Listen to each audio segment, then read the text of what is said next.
बिस्मिल्लाहिर्रहमानिर्रहीम। अस्सलाम वालेकुम व्यूअर्स। उम्मीद है अल्लाह ताला के फज़ल व करम से आप सब खैरियत से होंगे। तो आज बिस्मिल्लाह किचन ऑफिशियल में गुड़ की और चावल की पिनियाँ तैयार हो रही हैं। तो ये बहुत इजी तरीके से और बहुत जल्द बन जाने वाली पिनियाँ हैं। तो ये देखें, बहुत ज़बरदस्त टेस्टी पिनियाँ तैयार करने के लिए हम चावल लेंगे और चावल भी नए होंगे। इनको साफ़-सुथरा चुनने के बाद साफ़-सुथरा करने के बाद फिर इनको ग्राइंड करना है इस तरह मिक्सी के जार में डाल के। तो सारे चावल ग्राइंड करने के बाद इस तरह इस कंडीशन में आ जाएँगे। अब ये छलनी की मदद से इनको छान लेना है। तो जो मोटे चावल होंगे उनको दोबारा हम फिर जो ग्राइंड कर लेंगे। और ये देखिए, ये पानी है तकरीबन सवा ग्लास, इसमें 4-5 अदद सब्ज़ इलायची मैं डाल रही हूँ और ये काफ़ी गर्म हो चुका है पानी। तो इसमें मैंने 1 किलो गुड़ डाल दिया है, 2.5 किलो चावल हैं और थोड़ी-सी मैं इसमें चीनी भी शामिल करूँगी। तो गुड़ और चीनी दोनों जब मिलके इनका शीरा बनाया जाता है तो ये बहुत ज़बरदस्त टेस्ट इनका तैयार होता है शीरे का। तो ये देखिए, इस तरह डालना है और थोड़ी-सी चीनी डाल देनी है। ये समझे कि 2.5 किलो चावल में सवा किलो गुड़ जाएगा, तो उस लिहाज से 1 किलो गुड़ मैंने डाल दिया और थोड़ी-सी चीनी डाल दी है आपके सामने ही। तो इस तरह अच्छे से इसका शीरा पका लेना है, इतना पकाना है कि बस एक तार के बराबर हो। तो इसको एक साइड पे मैंने रख दिया है और एक कढ़ाई को प्री हीट कर लिया था। इसमें मैंने कुछ मूँगफली के दाने डाल दिए, इनको थोड़ा-सा ड्राई रोस्ट कर लिया है। और ये 1.5 से 2 कप है मेरे पास तिल, ये देसी तिल हैं। इनको मैंने धोने के बाद खुश्क कर लिया था बड़े अच्छे से काफ़ी दिन पहले, जब अच्छी खासी धूप होती थी उस वक़्त। तो अब मैंने इनको ड्राई रोस्ट करने के बाद फिर मैंने दोबारा से थोड़ा-सा पटक के ना किसी बड़े बर्तन में तो इनको मैंने साफ़-सुथरा कर लेना है। और ये चावल हैं, ये चावल का आटा जो मैंने अभी आपको दिखाया था ना, इस तरह दरदरा सा होना चाहिए, बिल्कुल महीन आटा नहीं होना चाहिए। तो ये देखिए, ये मैंने मिक्सी के जार में ही तैयार किया है, मैंने बाज़ार से ये नहीं लिया। तो बेहतर तो यही है कि आप खुद घर में ही इसको ना अच्छे तरीके से तसल्ली बख्श तरीके से साफ़-सुथरा करें चावलों को और फिर इनको ग्राइंड करें। और इस कढ़ाई में मैंने डाल दिया, इनको ड्राई रोस्ट किया तकरीबन 3 से 4 से 5 मिनट के लिए। इतना आप अंदाज़ा लगा लीजिए, बिल्कुल लो फ्लेम पे सारी चीज़ों को फ्राई करना है, रोस्ट करना है, ड्राई रोस्ट करना है। और ये चावल जो है इस तरह के शुरू में चम्मच जो है बड़ा मुश्किल से चलता है, जब ये थोड़े से रोस्ट हो जाते हैं ना तो फिर चम्मच बड़ी आसानी से चलना शुरू हो जाता है। तो आप समझ लीजिए कि आपके चावल ड्राई रोस्ट हो चुके हैं। तो इससे थोड़ा-सा कच्चापन भी ख़त्म हो जाएगा और ये अच्छे तरीके से बन भी पाएँगे। तो इसमें अब मैंने डाल दिया है तकरीबन 1.5 पाव घी। अपनी मर्ज़ी से आप ख़ालिस देसी घी ले लें, अपनी मर्ज़ी से कम या ज़्यादा जितना आपको पसंद हो आप उतना घी डाल सकते हैं।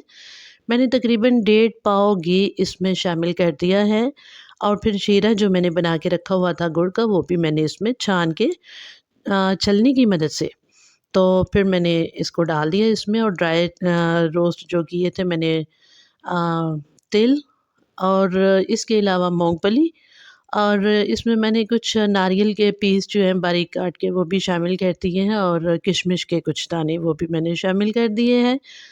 तो इनको अब अच्छी तरह मिक्स करना है। इतना मिक्स करना है कि घी और शीरा वग़ैरह और तमाम जो अज्ज़ा हैं, सारे जो है ना ये बस मिक्स हो जाएँ, यकजान से हो जाएँ। यानी कि इनकी मिक्सिंग बड़े अच्छे से करनी है और बड़ी कोशिश के साथ थोड़ा-सा ना ये थिक सा होता जाएगा, जैसे-जैसे ये ठंडा होना शुरू हो जाएगा ना, तो इसको ज़रा हिम्मत से आप किसी स्टील के चम्मच से या किसी मज़बूत चम्मच की मदद से आप अच्छी तरह इसकी साइडों को चेंज करें और इस तरह मिक्स करें कि सारा जो है ना सारे चावल के आटे में तमाम चीज़ों में मीठा जो है ना वो परफ़ेक्ट मुकम्मल तौर पर जो है ना वो एक जैसा हो जाए। कहीं पे ज़्यादा शीरा और कहीं पे कम ना हो, बिल्कुल एक जैसा हो। और आप देख रहे हैं व्यूअर्स कि मैंने इसीलिए ये सीन जो है ना ये कट नहीं किया है कि मैं आपको अच्छे से दिखा सकूँ। आप समझ सकें कि इनको किस तरह जो है ना इसको चावल को और शीरे को और सब जो चीज़ें हैं इनको मिक्स करना है। तो